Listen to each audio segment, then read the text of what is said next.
Um, Ngayong araw na ito ay nag-file tayo ng plunder case laban kay Duterte, kay Bongo, sa tatay ni Bongo at sa kapatid niya. Ito ay tungkol sa 7 billion pesos worth na infrastructure projects na inaward nila Bongo at Duterte doon sa tatay at kapatid ni Bongo, at ito ay bawal at covered ito sa plunder law. Okay, 7 billion pesos ito at nagsimula ito nung mayor pa si Duterte hanggang nagpresidente. Kaya alam naman natin na magkadugtong ang bituka ni Bongo at Duterte, kaya hindi niya pwedeng ipagkaila na hindi na impluwensyahan ito. Tapos nung senador na si Bongo, ganun din. Kahit na senador siya, siya pa rin ang nag-a-act as the alter ego of Duterte. Talagang siya pa rin yung special assistant. Kaya ito ay maliwanag na violation sa ating batas at kaya natin siya nakasuhan. Sir, ano po yung ebidensya na Ang ebidensya po dito ay mga kontrata mismo galing sa DPWH. Ito po ay nakuha ko nung ako po ay senador pa, tapos dinagdagan namin nung iba pang mga dokumento nung natapos na ako sa pagkasenador. Bawal po ito, di ba? Hindi mo pwedeng bigyan ng kontrata yung tatay at kapatid mo. Ang nakalagay sa ating batas, up to 4th degree of consanguinity and affinity. Pero ito, first degree ito, tatay ito at kapatid. At hindi niya pwedeng sabihin na hindi niya mapipiling kamag-anak niya. Kasi hindi ito basta-basta kamag-anak. Kapatid at tatay ito. Tapos, halos 200 contracts ito. Sa City Hall ng Davao hanggang sa nung sila ay presidente na. Ayun. So bukod pa ron, itong CLTG at saka Alfredo Builders na construction companies nung tatay at kapatid ni Bongo, undercapitalized ito. Hindi sila pwedeng magkaroon ng mga proyekto ng mga daang-daang milyon. So ang ginawa nila, nagsisircumvent sila ng ating batas by having joint ventures with yung may mga AAA licenses. Okay? So bukod nga sa undercapitalized, sila rin ay may B license lang noong mga panahon na yon, at kaya sila nagjo-joint venture.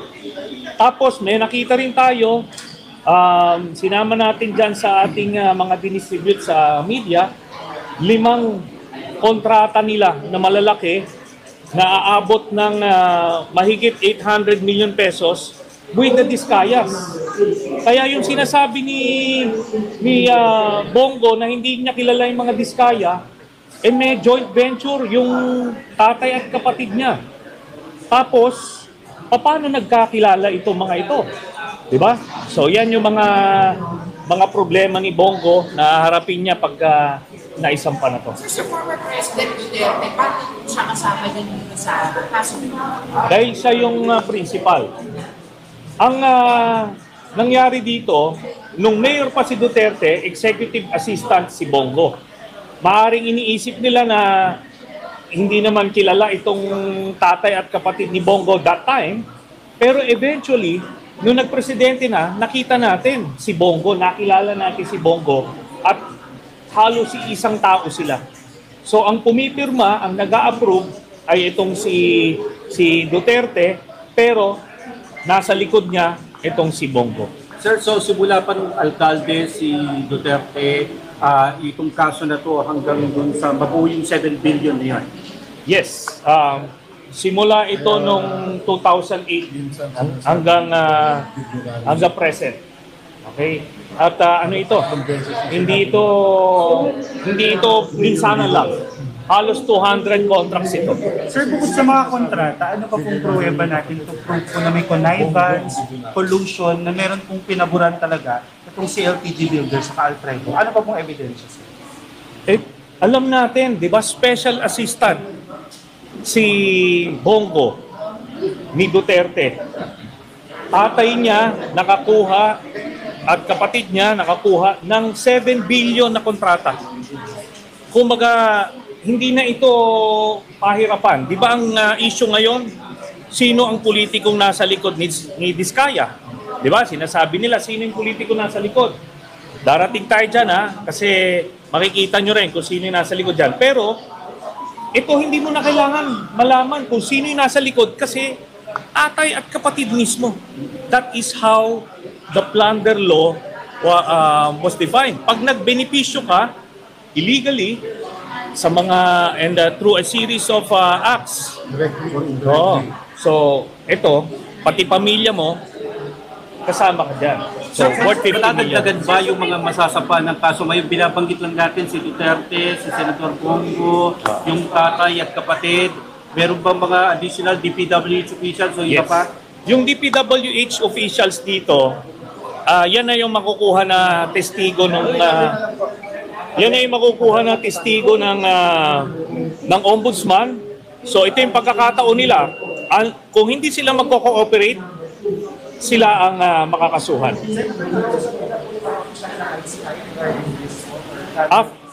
After namin i-file nito, bibigyan namin ng kopya yung ICI para makita nila na ito na eh. Di ba? Ito, diretso talaga ito.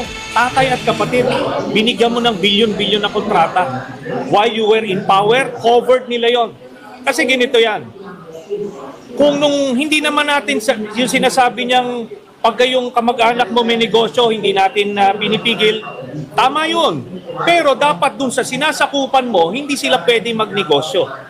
Kunyari, nung Davao Mayor si Duterte, dapat nasa Visayas yung pamilya niya nagnenegosyo or nasa private sector. Nung presidente na siya, hindi pwedeng ang sakop na nila buong Pilipinas eh. Dapat sinabihan niya yung tatay niya at kapatid niya na bawal yan, doon kayo sa private sector magnegosyo. Ganun lang kasimple yun. Sir, ang Supreme Court kasi may requirement na dapat may main plunderer. This is a 2016 Supreme Court. May Requirement po na main plunderer para makasecure ng conviction. Sino po ang main plunderer dito po sa complaint? si Bongo. Kasi siya yung central figure doon sa tatay at kapatid. Tapos yung kanyang relationship with Duterte enabled this thing to happen. Sir, this is a refining po, sir, no? This is a refining kasi yung original na DOJ ombudsman, DOJ complaint na dismiss, sir, according to your complaint. So, gaano po kayo confident that this will prosper this time around? Okay, yung kaya nga doon ko final to sa DOJ dati for case build-up, no? Kasi alam kong protektado siya dito sa ombudsman nung iba pa yung ombudsman. Ang ginawa nung dating prosecutor general against the order nung Secretary of Justice, sinubmit niya dito. And that eventually led to his dismissal or relief doon sa position niya. Kaya anong ginawa rito? Hindi inimbisigahan. Not even a day or an hour was devoted in investigating it. Talagang binaon nila. Pero without prejudice yan, nagkaroon pa tayo ng pagkakataon, dagdagan yung una nating final. Yes. Ito na. Okay, so ito yung receipt copy. Yung mga contracts, Incomplete yung iba. Incomplete pero nabayaran. iba't ibang infrastructure project na sila mo. Yes, iba-iba. May flood control, merong mga road widening, lahat-lahat. At ito nga, ang assumption natin dito, kahit na kompleto o nagawa yung proyekto, pero yung offense niya is hindi dapat sa tatay at kapatid ang nag-benepisyo.